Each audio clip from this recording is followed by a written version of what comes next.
નમસ્કાર, જય સ્વામિનારાયણ વિદ્યાર્થી મિત્રો. શ્રી સ્વામિનારાયણ ગુરુકુળ રાજકોટ સંસ્થાન દ્વારા આયોજિત SGIS ઓનલાઈન ગુરુકુળમાં આપ સર્વે વિદ્યાર્થી મિત્રોનું ફરી એક વખત હાર્દિક સ્વાગત છે. વિદ્યાર્થી મિત્રો, ગયા લેક્ચર્સમાં આપણે એક સરસ મજાનો ટોપિક છે એને પૂર્ણ કરેલો અને એ ટોપિકનું ટાઇટલ હતું બાયોટેકનોલોજીનું તબીબી ક્ષેત્રમાં પ્રયોજન. આ પ્રયોજનના ભાગ સ્વરૂપે આપણે 3 મુદ્દાની ચર્ચા કરેલી છે. એક મુદ્દો તો જલીલ ઇજનેરી વિદ્યા ઇન્સ્યુલિન ઉત્પાદન કરવા માટે કઈ રીતના ઉપયોગી નીવડે છે તે. બીજો મુદ્દો તો જલીલ થેરાપી, અને ગયા લેક્ચર્સમાં એક સરસ મજાના મુદ્દાની ચર્ચા કરેલી છે જેનું નામ હતું આણ્વીય નિદાન. આપણે જોયું કે કઈ રીતના કોઈ પણ રોગ માટે જેટલું મહત્વતા સારવાર લે છે તેટલી જ મહત્વતા એ રોગના નિદાન લે છે. તો જ્યારે કોઈ પણ રોગ લે તેના પ્રાથમિક કક્ષાના તબક્કામાં જ નિદાન કરી લેવામાં આવે ત્યારે તેમની સારવાર છે એ ખૂબ જ સરળ બને છે અને એ રોગ છે તેને સરળતાથી રોગમુક્ત કરી શકાય છે. તો એના માટે ખૂબ જ શરૂઆતના તબક્કામાં નિદાન કરવા માટે જે રોગ માટેની નિદાન પદ્ધતિ છે તે આણ્વીય સ્તર પર વિકસાવવી જરૂરી છે અને આ રીતના આણ્વીય નિદાન પદ્ધતિઓનો વિકાસ થયો. મુખ્ય 4 આણ્વીય નિદાન પદ્ધતિઓ વિશેની ચર્ચા આપણે ગયા લેક્ચર્સમાં કરી ગયા. એમાંનું પ્રથમ હતું RDNA ટેકનોલોજી, પુનઃસંયોજિત DNA ટેકનોલોજી. બીજું હતું PCR આધારિત પદ્ધતિ. ત્રીજું હતું DNA પ્રોબ, અને છેલ્લે આપણે અલાઇઝા એન્ઝાઇમ લિંક્ડ ઇમ્યુનોસોર્બન્ટેશન વિશે ચર્ચા કરી ચૂક્યા છીએ. તો આ તમામ મુદ્દાઓ વિશે આપણે ગયા લેક્ચર્સમાં ચર્ચા પૂર્ણ કર્યા બાદ આજે આપણે એક નવા જ ટોપિક તરફ આગળ વધી રહ્યા છીએ અને એ નવા ટોપિકનું નામ છે પારજનીનિક પ્રાણીઓ. હવે સૌથી પહેલા તો પારજનીનિક પ્રાણીઓ વિશે સમજતા પહેલા આપ સર્વે વિદ્યાર્થી મિત્રો આ શબ્દથી વાકેફ હોવા જરૂરી છે કે પારજનીનિકનો અર્થ શું થાય છે. તો યાદ રાખો, પારજનીનિક પ્રાણીઓની વ્યાખ્યા જો તમે આપો તો એવી આપી શકાય કે જે પ્રાણીઓમાં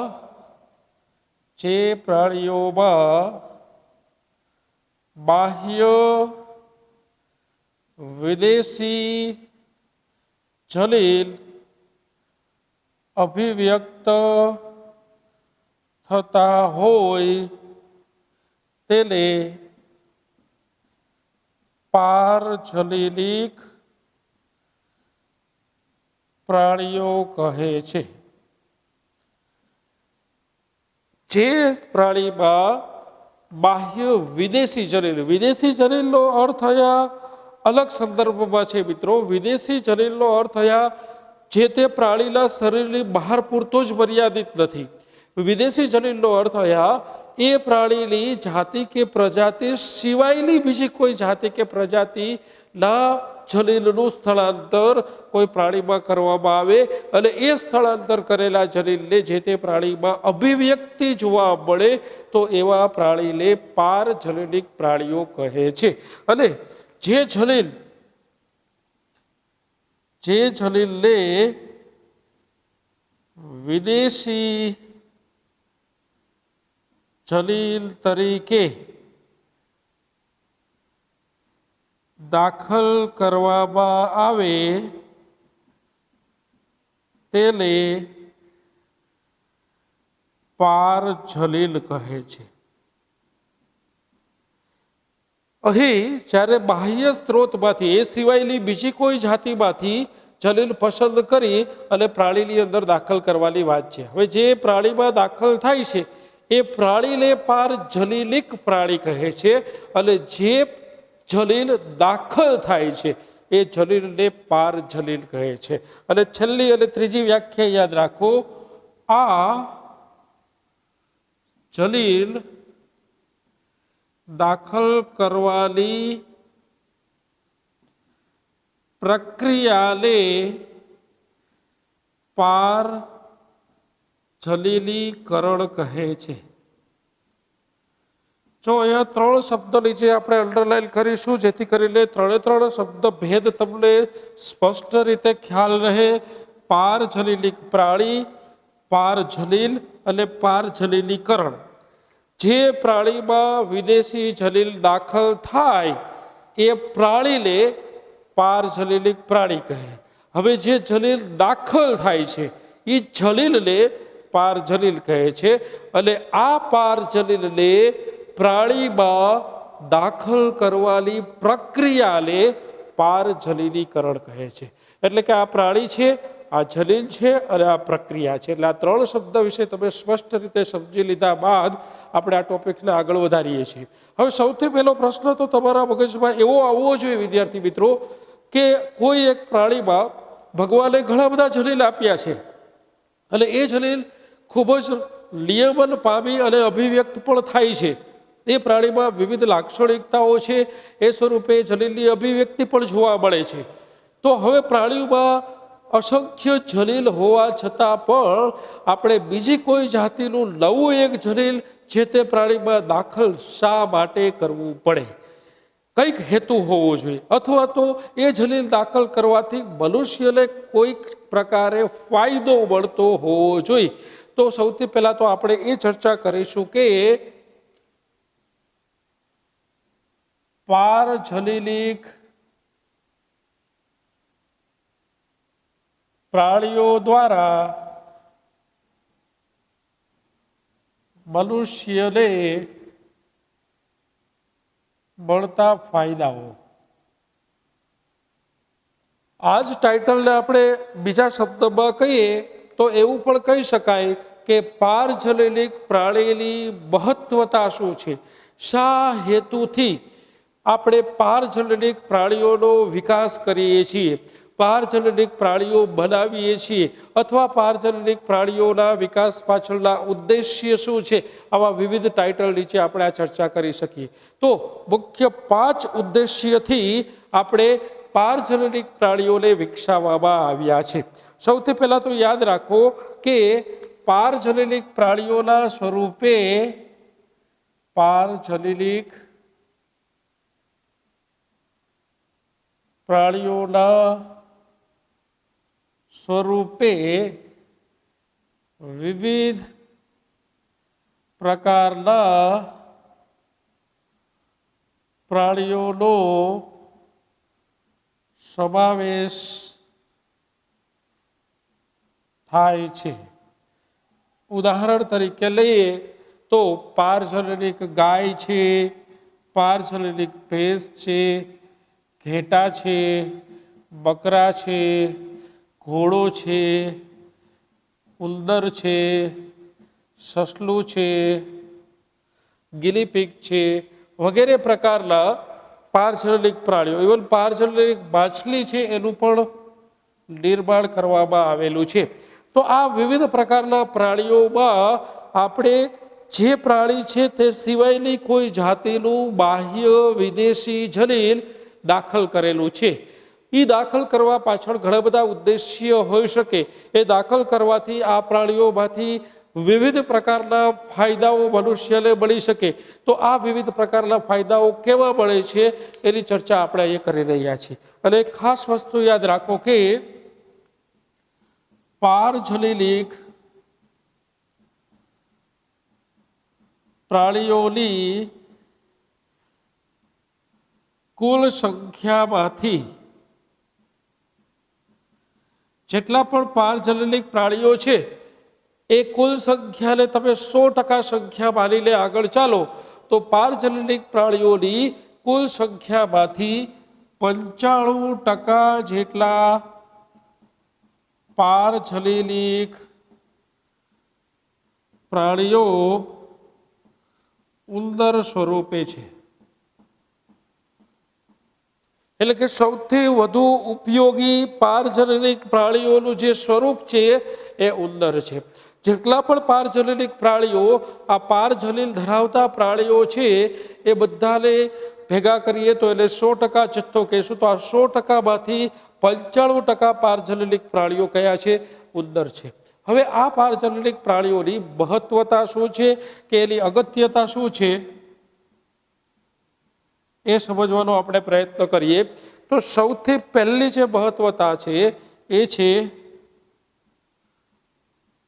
સામાન્ય દેહ ધર્મ વિદ્યા અને વિકાસ. નોર્મલ ફિઝિયોલોજી એન્ડ ડેવલપમેન્ટ, સામાન્ય દેહધર્મ વિદ્યા અને વિકાસ. હવે આ મુદ્દામાં પારજનનિક પ્રાણીઓનો શું રોલ છે, શું ફાળો છે, એ સમજતા પહેલા તમે એ સમજો કે કોઈ પણ સજીવ છે એ સજીવમાં વિવિધ પ્રકારના ઘટકો અસરકારક રીતે વર્તે છે. કેટલાક ઘટકો છે એ જે તે સજીવમાં વૃદ્ધિ પ્રેરક તરીકે વર્તે છે. એટલે કે કેટલાક ઘટકો એ સજીવની વૃદ્ધિને પ્રેરે છે, વૃદ્ધિમાં વધારો કરે છે, અભિવૃદ્ધિ કરે છે, એવું કહી શકાય. જેમ કે ઇન્સ્યુલિન, તો ઇન્સ્યુલિન દ્વારા સજીવની વૃદ્ધિમાં વધારો થાય છે. જ્યારે કેટલાક સજીવો, કેટલાક ઘટકો છે એ વૃદ્ધિ અવરોધક તરીકે વર્તે છે, ઇનિબિટર્સ તરીકે વર્તે છે. તો આપણે કોઈ પણ ઘટકની સજીવ પર કયા પ્રકારની અસર આવે છે, પ્રેરક પ્રકારની અસર છે કે અવરોધક પ્રકારની અસર છે, તે સમજવા માટે પારજનનિક પ્રાણીઓ એક નમૂનાના પ્રાણી તરીકે ખૂબ જ મહત્વતા ધરાવે છે. એ ઉપરાંત જલીલોની અભિવ્યક્તિ સમજવા માટે, જલીલોની અભિવ્યક્તિ સમજવા માટે, કારણ કે જલીલોની અભિવ્યક્તિ એ ખૂબ જ જટિલ પ્રક્રિયા છે, સમજવાની દ્રષ્ટિએ પણ જટિલ છે અને નિયમન કરવાની દ્રષ્ટિએ પણ ઘણી બધી જટિલ પ્રક્રિયા છે. તો આ જલીલોની અભિવ્યક્તિ કયા પરિસ્થિતિમાં થાય છે, કયા પરિબળો જલીલની અભિવ્યક્તિને પ્રેરે છે, કયા પરિબળો જલીલની અભિવ્યક્તિને અટકાવે છે, તો એ બધા જ પ્રકારનો અભ્યાસ કરવા માટે આપણે પારજનનિક પ્રાણીઓને એક નમૂનાના સજીવ તરીકે ઉપયોગમાં લઈએ છીએ. બીજું મહત્વ જે છે પારજનનિક પ્રાણીઓનું, તેના વિશે એવું કહી શકાય કે રોગનો અભ્યાસ કરવા માટે. આપ સર્વે જાણો છો કે દિવસે દિવસે મનુષ્યના રોગોના વ્યાપમાં ખૂબ જ મોટો વધારો થઈ રહ્યો છે. અને આપ સર્વે એ પણ જાણો છો કે કોઈ પણ રોગની સફળતાપૂર્વક સારવાર માટે તે રોગની સમજણ હોવી જરૂરી છે, સમજણ હોવી જરૂરી છે. હવે રોગની સમજણ એટલે વળી શું? તો રોગની સમજણ એટલે બીજું કશું નથી વિદ્યાર્થી મિત્રો, એ રોગ માટે કયો ચેપકારક જંતુ જવાબદાર છે અથવા રોગકારક જંતુ જવાબદાર છે, એ રોગકારક જંતુનું ફેલાવો કઈ રીતના થાય છે, એ રોગકારક જંતુ છે એ જંતુનો ફેલાવો કઈ રીતના અટકાવી શકાય છે. આવા તમામ પ્રકારના જે પાસાઓ છે તેને આપણે રોગનો અભ્યાસ એવું ચોક્કસ રીતે કહી શકીએ. અને જ્યાં સુધી તમે કોઈ પણ રોગનો અભ્યાસ નથી કરી શકતા ત્યાં સુધી એ રોગનો ફેલાવો અટકાવી નથી શકાતો, એ રોગ પર કયા દવાઓના ઘટકો અસર કરશે તેના વિશે પણ સમજૂતી મેળવી શકતા નથી. તો રોગની સફળતાપૂર્વક સમજણ મેળવવી ખૂબ જરૂરી છે એ રોગની સારવાર કરતા પહેલા. જેવા કે વિવિધ પ્રકારના રોગ છે, જેવા કે સિસ્ટિસ ફાઇબ્રોસિસ, એવી જ રીતે સંધિવા, જેને રૂમેટોઇડ આર્થરાઇટિસ કહી શકાય, એવી જ રીતે અલ્ઝાઇમર કરીને એક રોગ છે, પાર્કિન્સન્સ કરીને બીજો રોગ છે. આ બધા જ પ્રકારના જે રોગ છે, સિસ્ટિસ ફાઇબ્રોસિસ, સંધિવા, અલ્ઝાઇમર્સ, આ બધા રોગ છે, આ રોગનો અભ્યાસ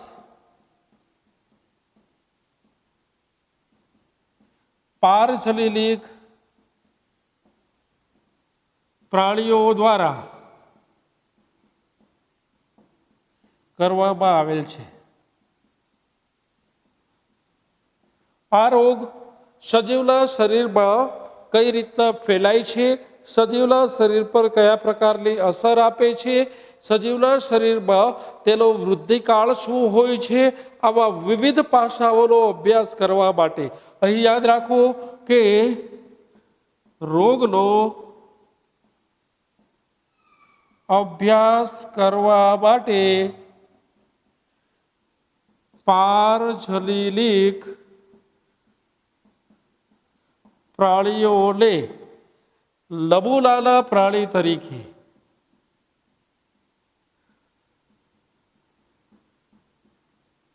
ઉપયોગમાં લેવાય છે.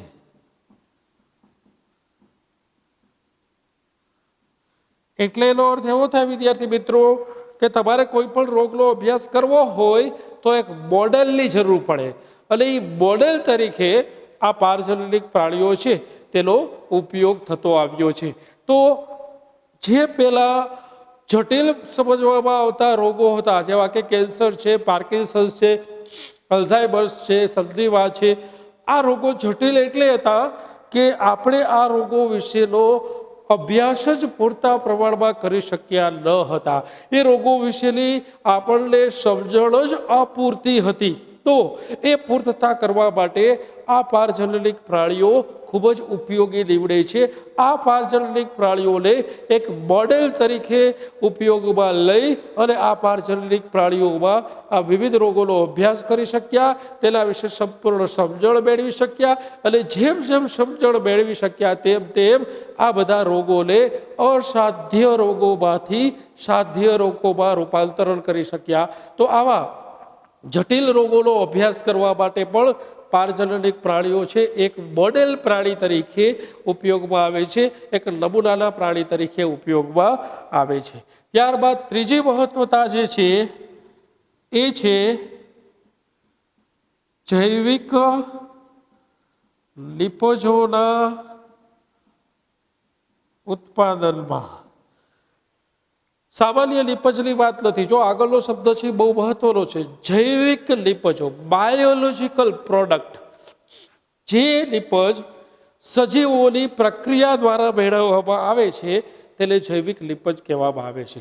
તો આ પ્રાણીઓમાંથી વિવિધ પ્રકારની જૈવિક લિપજો મેળવવામાં આવે છે. હવે જૈવિક લિપજનું કામ શું છે તો યાદ રાખો વિદ્યાર્થી મિત્રો, જો પારજલીલિક પ્રાણીઓમાંથી એક સરસ મજાનું આપણે હમણાં જ ભણી ગયા ઇન્સ્યુલિન જે ઇકોલાઈમાંથી મેળવવામાં આવે છે. હવે વાસ્તવિક રીતે તો ભગવાને ઇકોલાઈને ઇન્સ્યુલિનનું જલીલ જ નથી આપ્યું, કારણ કે ઇકોલાઈને ઇન્સ્યુલિનની કોઈ દિવસ જરૂર જ નથી પડતી, પરંતુ એ જરૂર પડે છે મનુષ્યને. અને એ મનુષ્યની ઇન્સ્યુલિનની જરૂરિયાત સંતોષવા માટે આપણે એ ઇન્સ્યુલિનનું ઉત્પાદન ઇકોલાઈમાંથી કરીએ છીએ એક પારજલીલિક પ્રાણીના સ્વરૂપે. એવી જ રીતે આલ્ફા-1 એન્ટીટ્રિપ્સિન, આલ્ફા-1 એન્ટીટ્રિપ્સિન આ નામનું એક જૈવિક લિપજ છે જે પણ પારજલીલિક પ્રાણીઓમાંથી જ મેળવવામાં આવે છે. અને આ લિપજનો ઉપયોગ આપણે એમ્ફેસીમા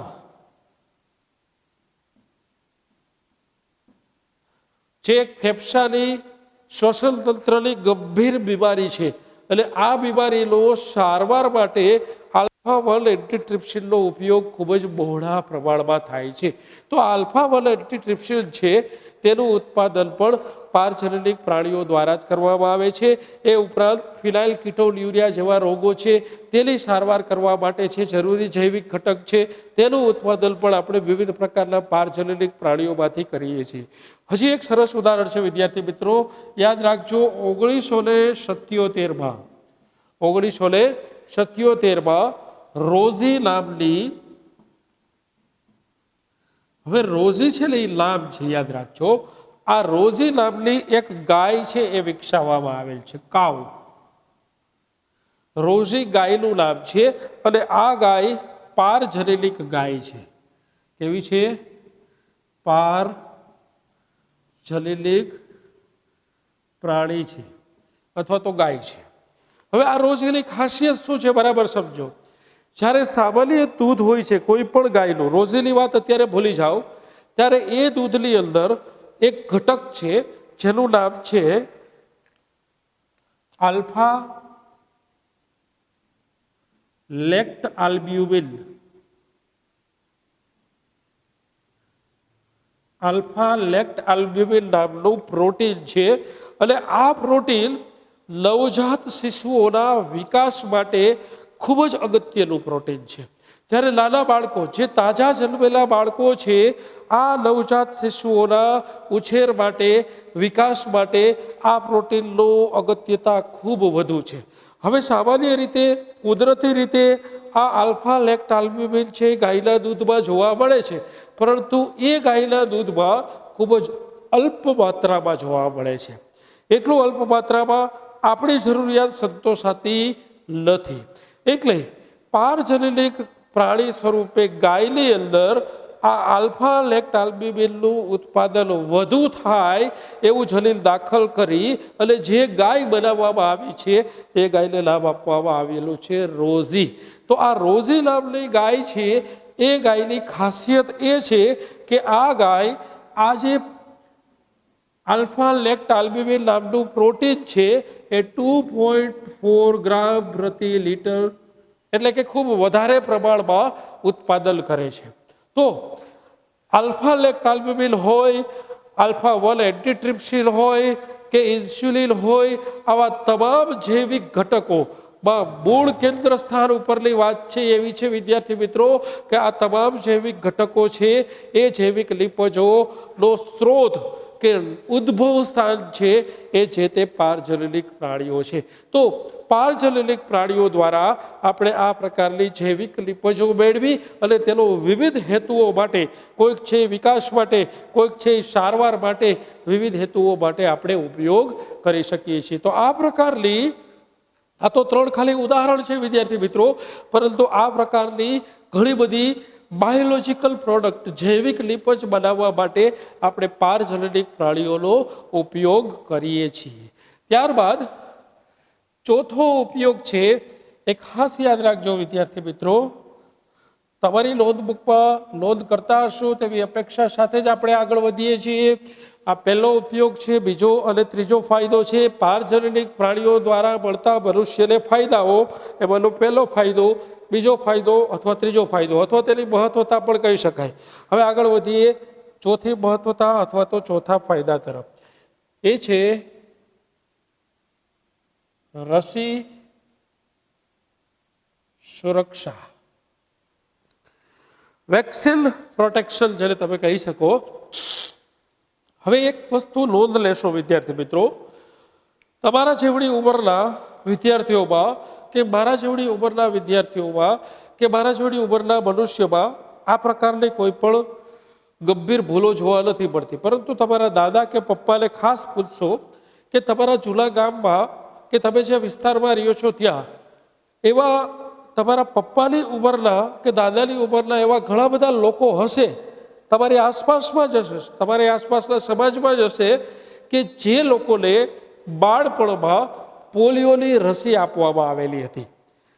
સ્વાભાવિક છે, સરકારી કચેરીઓમાં કે સરકારી દવાખાનાઓમાં રસીકરણના પ્રોગ્રામો થતા હોય છે કે આ કાર્યક્રમોમાં બાળકોને રસી આપવામાં આવતી હોય છે.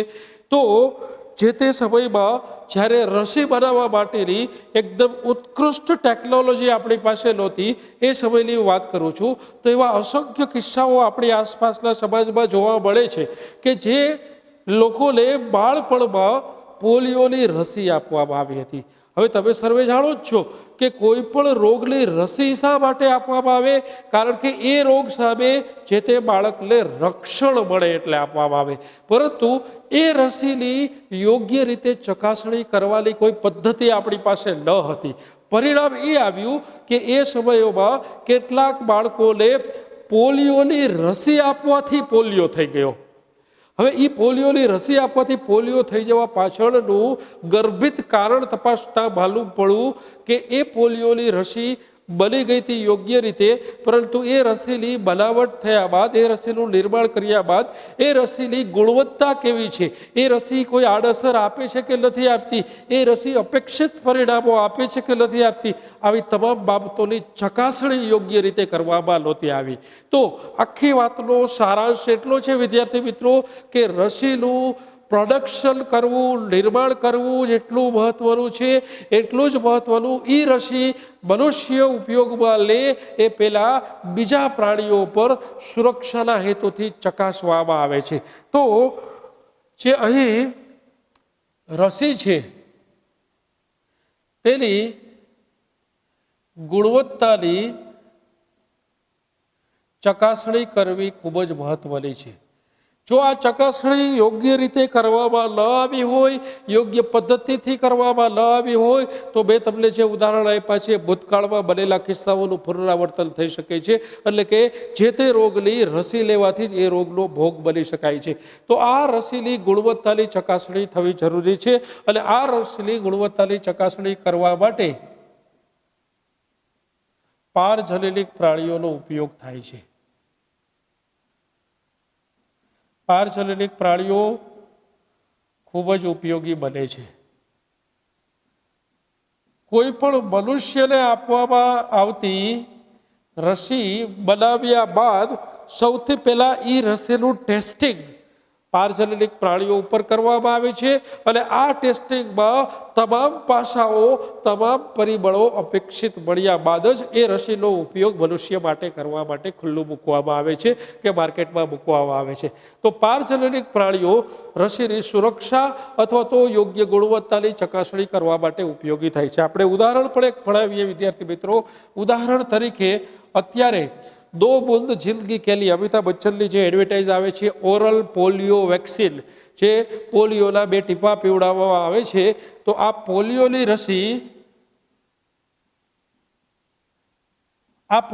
રસી જ્યારે મનુષ્ય ઉપર આપવામાં આવે એ પહેલા આ પોલિયોની રસીનું ટેસ્ટિંગ છે એ પારજનનિક ઉંદર પર કરવામાં આવે છે. અને જો આ પોલિયોની રસી પારજનનિક ઉંદર પર બધા જ પરિણામો યોગ્ય અને અપેક્ષિત આપે ત્યારબાદ જ એ પોલિયોની રસીને મનુષ્યના હેતુ માટે ઉપયોગમાં લેવામાં આવે છે. તો આ રીતે પોલિયોની એકની જ વાત નથી. અત્યારે માર્કેટ્સમાં જેટલી પણ રસી આપવામાં આવે છે મનુષ્યના નાના બાળકોને, એ રસી સૌ પ્રથમ આ પ્રકારના પારજનનિક પ્રાણીઓ છે એના ઉપર ટેસ્ટિંગ કરેલી હોય છે, એના ઉપર એની ગુણવત્તાની પૂરેપૂરી ચકાસણી કરેલી હોય છે અને એ સુરક્ષિત બનતા બાદ જ મનુષ્યના હેતુ માટે ઉપયોગમાં લેવામાં આવે છે. તો આ રસી સાથે જોડાયેલી સુરક્ષાની બાબત પણ આપણે પારજનનિક પ્રાણીઓથી ઉત્કૃષ્ટ બનાવી શક્યા છીએ. ત્યારબાદ છેલ્લી મહત્વતા અને છેલ્લો જે ઉપયોગ છે એ છે રસાયણ સુરક્ષા પરીક્ષણ, જેને આપણે કહી શકીએ chemical toxicity testing. Chemical toxicity testing શું છે?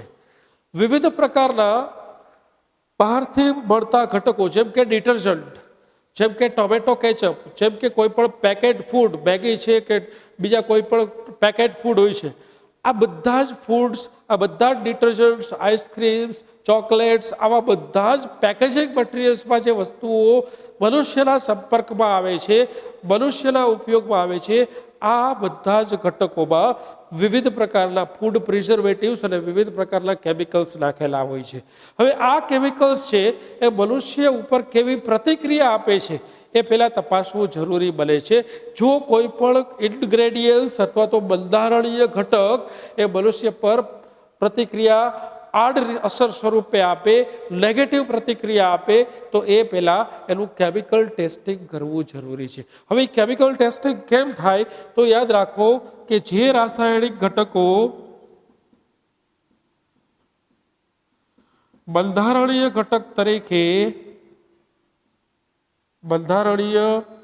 ઘટક તરીકે ઉપયોગમાં આવતા હોય, આ રાસાયણિક ઘટકોનું વિષારિતાનો અર્થ થાય ટોક્સિસિટી. તો આ બધા જ નિપજોમાં જે બંધારણીય ઘટક તરીકે કેમિકલ્સનો ઉપયોગ થયો છે, આ કેમિકલ્સની ટોક્સિસિટી તપાસવામાં આવે છે.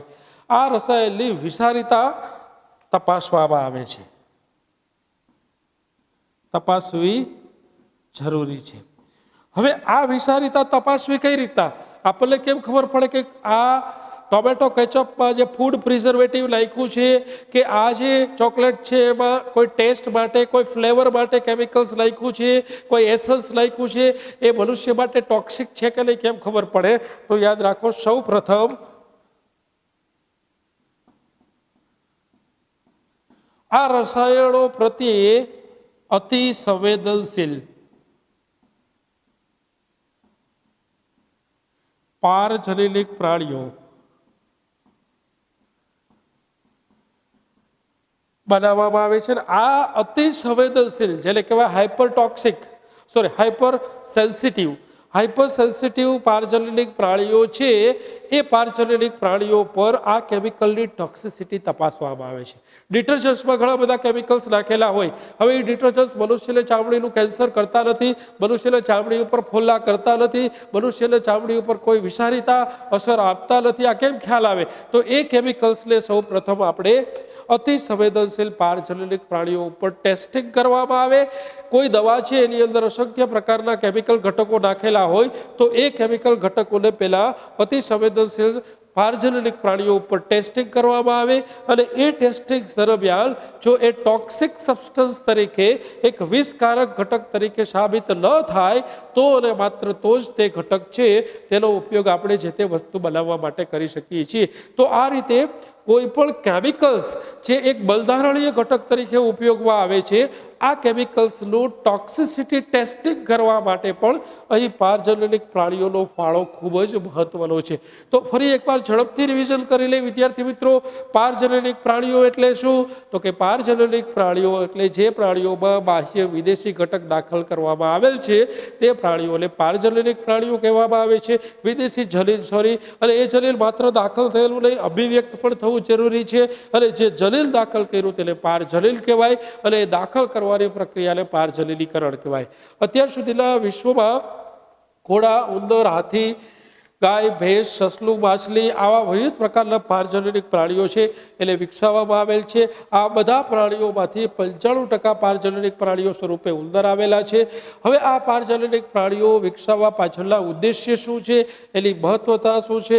તો કે સૌ પ્રથમ તો સામાન્ય દેહ ધર્મ વિદ્યા સમજવા માટે, કોઈ પણ સજીવનો વિકાસ કઈ રીતના થાય છે તે સમજણ મેળવવા માટે, કયા પરિબળો મનુષ્યના વિકાસને પ્રેરે છે, કયા પરિબળો મનુષ્યના વિકાસને અવરોધે છે, કે જે તે સજીવના વિકાસને પ્રેરે છે કે અવરોધે છે, તે ઘટકો વિશેની માહિતી અને અભ્યાસ કરવા માટે પારજનનિક પ્રાણીઓનો ઉપયોગ થાય છે.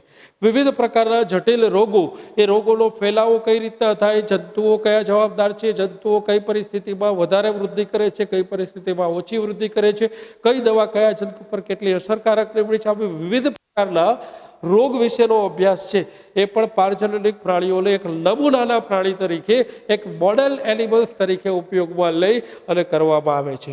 જૈવિક લિપજોના ઉત્પાદનમાં વિવિધ પ્રકારની બાયોલોજિકલ પ્રોડક્ટ છે, જેવી કે ઇન્સ્યુલિન છે, આલ્ફા એન્ટીટ્રિપ્સિન છે, લેક્ટાલ્બુમિન છે, આવી અસંખ્ય બાયોલોજિકલ પ્રોડક્ટોના નિર્માણ માટે પારજનનિક પ્રાણીઓ એક ફેક્ટરી તરીકે કાર્ય કરે છે.